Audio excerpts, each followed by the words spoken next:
Auntie Jac here. It's story time again. It is fall and there are lots of pumpkins about, so I thought it would be fun to read you a story called The Magic Pumpkin. It's by Lucille E Sette, pictures by Phyllis L Tildes.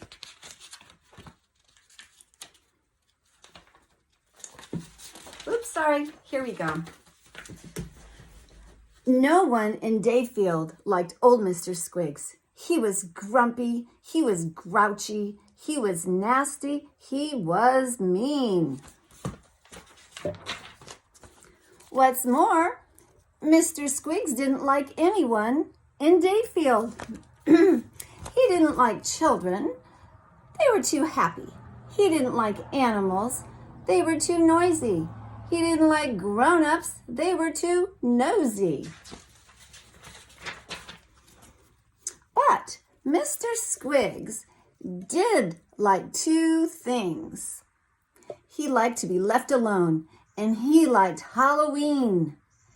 Every Halloween, Mr. Squiggs would buy a lumpy, bumpy pumpkin. He'd carve an ugly, scary face on it.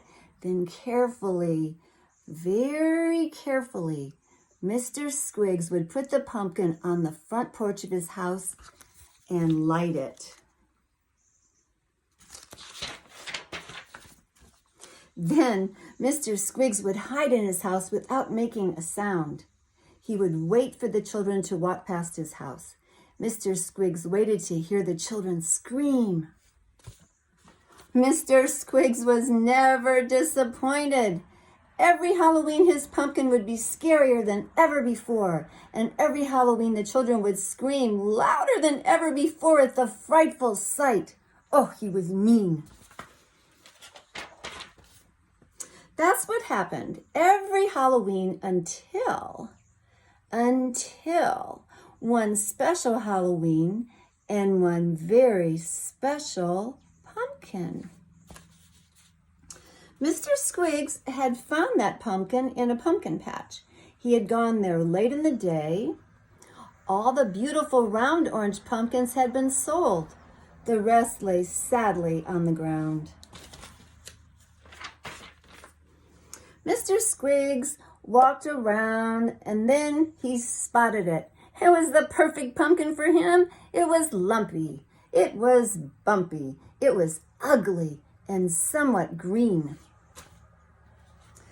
It was even covered with gray dust. "That's stardust on that pumpkin," said the man at the pumpkin patch. "I heard it makes magical things happen." Snorted Mr. Squiggs. "I don't believe in magic, and you shouldn't either." Mr. Squiggs bought the pumpkin and carried it home. He took out his crooked knife and he started carving. When he had finished, he stood back and looked at the pumpkin face. Oh, it was dreadful. It was scary. It was frightening. It was mean.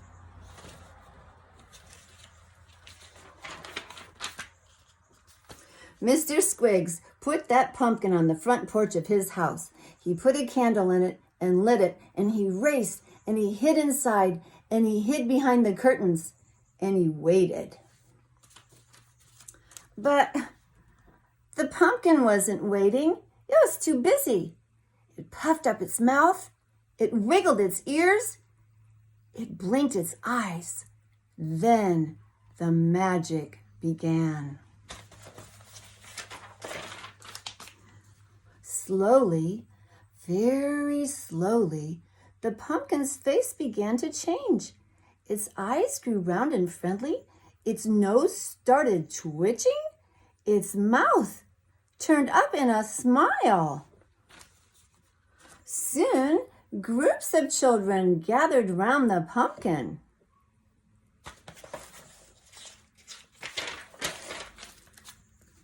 The children smiled. The pumpkin smiled back. The children giggled. The pumpkin twitched. The children laughed. The pumpkin laughed. What's going on? Growled Mr. Squiggs. Why is everyone so happy?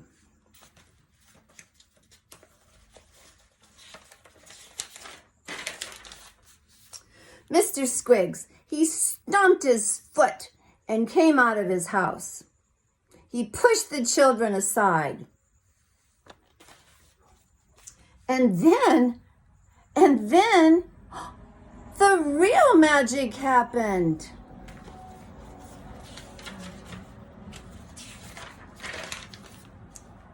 The pumpkin winked at Mr. Squiggs. His eyes opened wide. The corners of his mouth started turning up. Soon, very soon, Mr. Squiggs was wearing a smile. His smile was even happier and brighter than the smile on the pumpkin. And smiling made Mr. Squiggs feel good all over. Happy Halloween, he shouted. Hip, hip, happy Halloween. Every Halloween, Mr. Squiggs had a big party. All the children arrived. They all were invited. Mr. Squiggs carves a friendly face on a big round pumpkin. He always has the best pumpkin in town. Look at everybody having fun with their costumes on. Oh, happy, happy Halloween. He should have the best pumpkin. He grows them himself with the seeds from the magic pumpkin. So, next time you go look at a pumpkin, you look and see if it has some stardust on it.